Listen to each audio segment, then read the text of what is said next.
Hey guys, so in this video we're going to be building a Block 2 M4 upper, or if you use a SOCOM barrel, the heavy profile one, it'll be a Block 2 M4A1. So there's a couple things we'll need. So need a barrel assembly. This one's a 14.5. This is a Colt and this is marked with the cage code. There's a couple others that will work. I'll put a list on screen for you guys. Alright, so there's a couple different barrels available on the market, at least commercially and readily available.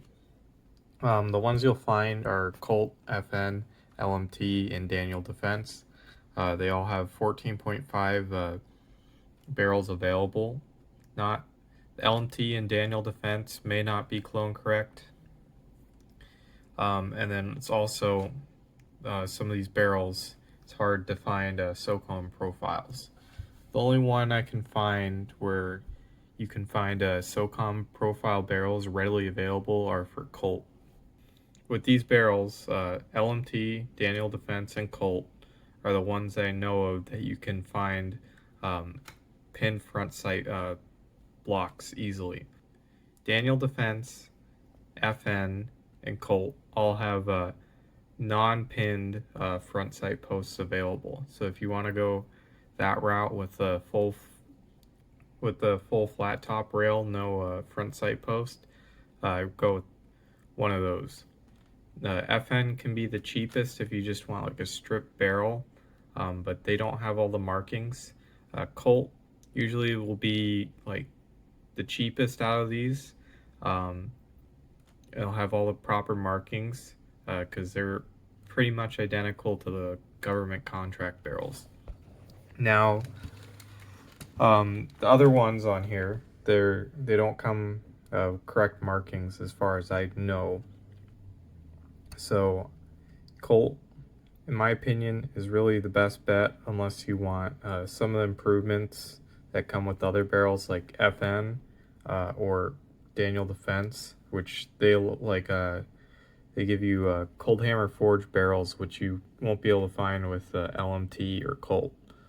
Mainly the difference between the regular M4 profile and the SOCOM profile is going to be weight and barrel life. So your M4 profile is going to be much lighter, but your barrel life will be slightly shorter.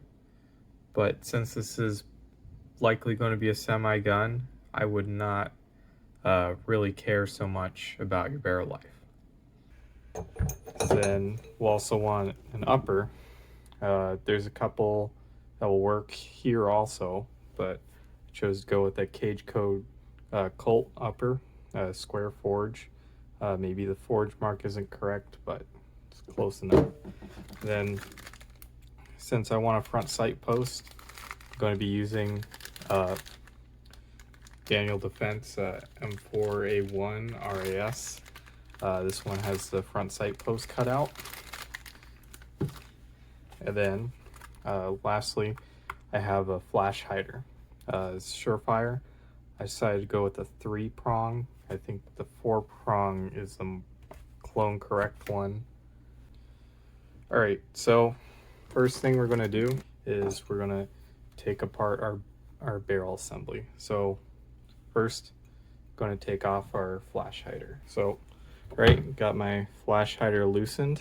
Have to put it on my bev block, take a wrench on the flats, loosen it up. You won't be needing this unless you want an A2 bird cage for this build. Your crush washer, go throw that away. Alright, so first thing, after we get the muzzle device off, we'll be driving out these taper pins. So when you drive them out, if you use a hammer, you want to make sure you're driving them from the left side to the right side. Since these are taper pins, they only go one way. Hey guys, so just cutting, since I found a better way, take out these pins on the front. So you can use a 1032 brass insert. You can slip it over your taper pin, and then put 2 layers of electrical tape on your Nipex, and then you can just squeeze your Nipex until your pin pops out. That'll be easiest way to do that without messing up or scratching anything. And so if you want to remove them, go from left to right. If you want to insert them, go right to left. Once that's loosened up, we should be able to use just a regular punch to tap it out. And now your front sight front sight base should just come right off. All right, so here we go. Got the front sight base off, and now we have our stripped barrel. If you're doing a block 2 no front sight post build, throw this out and put on your Mark 12 gas block. But since I'm doing a front sight post build, we're gonna keep this. So since we're keeping this, also side note, for block 2s, the ones they had these that had the pins drilled, I've seen a lot of them where they just only dimple the front set screw for the gas block. It's just one thing to keep in mind, since the set screw would interfere with this pin channel. So now we have that off, we can go to our rail, and then we're gonna take that barrel nut and we're gonna put it on to the barrel before we put on our front sight post pin. All right, guys, so just a quick note, when you're taking out these screws, if you're not used to working out with flatheads, you gotta use hollow ground screwdriver bits. Here you can see it's hollow ground, and then this is an example of what you don't want to use, these chisel tips. So hollow ground, it's going to make it so your screws don't get messed up, and when you choose your screwdriver, you want to get the one that fits tightest into that slot and takes up as much of the head as you can. That's just a small thing I've learned. Keep your screws from getting all cheesed up. All right, guys, so I have to take apart my rail since it came together. So now we got 2 parts we need. So we're gonna take the barrel nut, we're gonna slip that on. All right, so now we got our barrel nut on. Can put on our bolt up plate, and we can slip our barrel extension into our upper. Before you do this though, if you want to lap front face of your upper receiver, so you make sure the barrel is in line with your upper, so you don't have to do as much zeroing, now would be a good time to do it. So there's a couple tools you can use to lap that front of your receiver. So what I like to use is this. So you can put a power drill here, put some lapping compound here, and then you just stick it in, and then you can either hand turn this, or you can go and use a power drill until you see the tire surface here has been lapped. So that will just make sure your barrel's parallel or to your rail on top, so you're not having to do too much adjustment. So I'm going to do that. I'll get back to you guys. All right, guys, so I got the surface lap there. You can see that got a silver ring going all the way around. That just means we took off the anodizing. That's all right. For this, I just used some 600 grit lapping compound and my lapping tool. I believe I got this from Brownells. works pretty well. It's either a Wheeler or a Brownells brand. So now we have our upper lapped.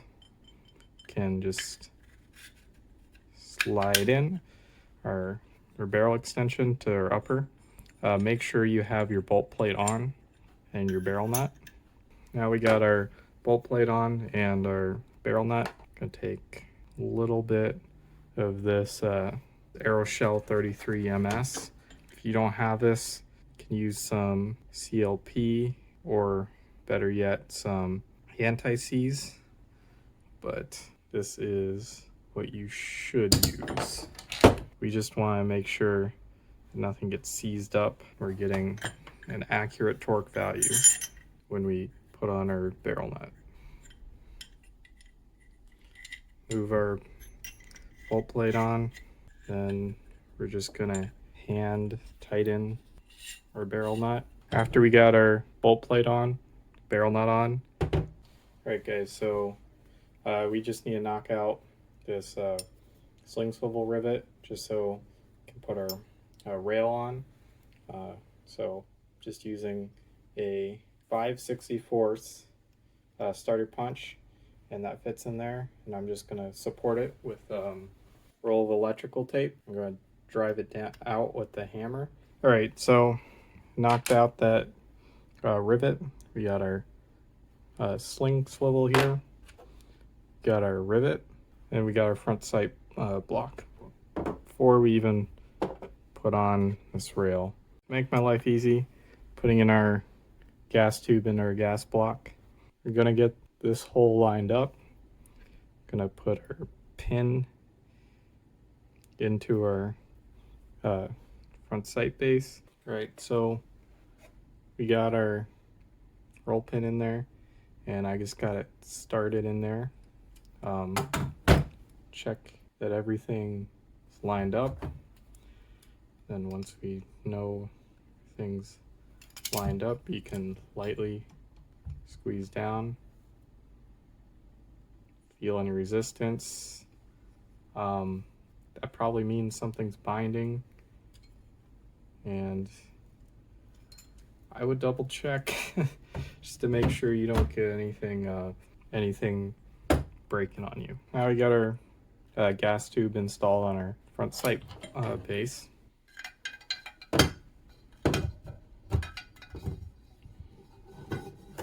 We're gonna do this very janky, putting together our upper. So I'm just sliding my gas block in, or front sight post. So I slid it into the slot, and I'm sliding the barrel through.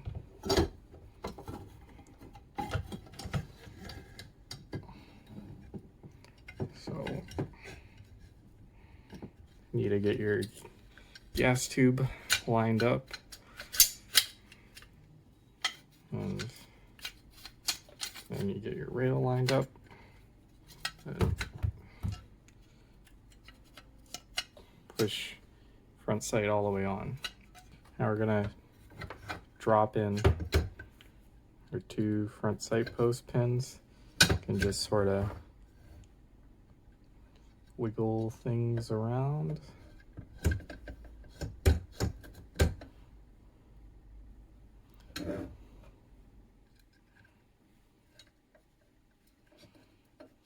Until they fall in place. All right, so now this is the magic part. So now we got our pins. Press them by hand as far as they'll go.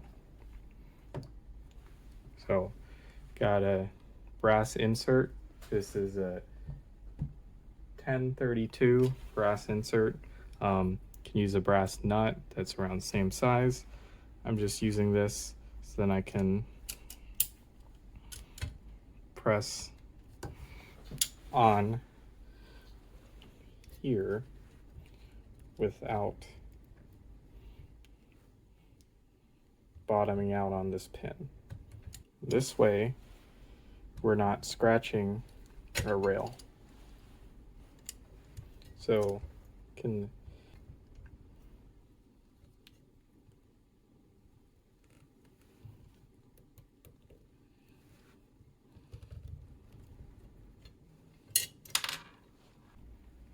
Right, so now that we have front sight posts installed, we're going to start putting on our screws for upper. So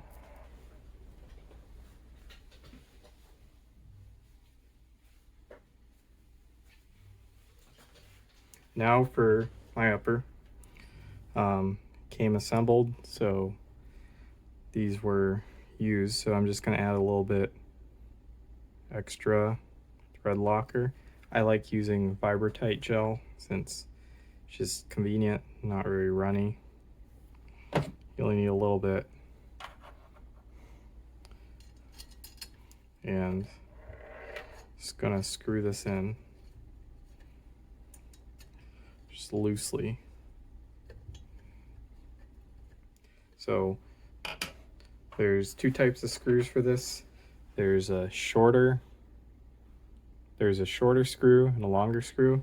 Shorter screws go on this bottom. Longer screws go on the upper four. So I'm gonna screw those in. See you guys after that. All right, guys. So now we got her rail on here sort of loosely. You don't want it all the way down yet, since you're gonna do something to help align it. So I have a little bipod mount. These are good since it clamps down pretty evenly. So just gonna line that up, clip it on, and tighten this down. So now I have this on, and make sure if you don't have a Loctite on these screws to Loctite them. Just gonna snug this down all the way for all these screws. I got them all torqued up to around the same. It's hard to do since you can't really reach all these screws. Gonna take off the bipod mount.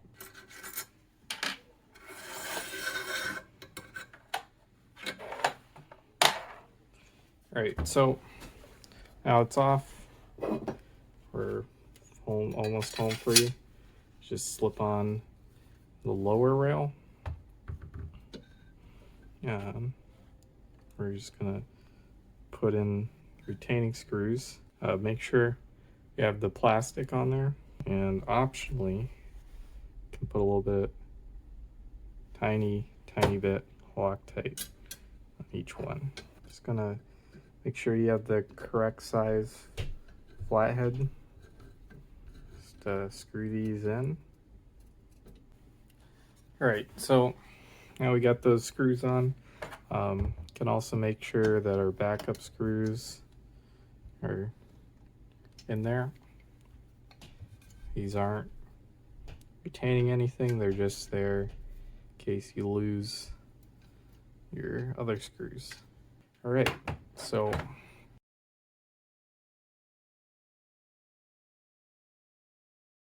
now our upper is complete. Optionally, put on your muzzle device, but that's for another video. I'll see you guys next time. Thanks for watching.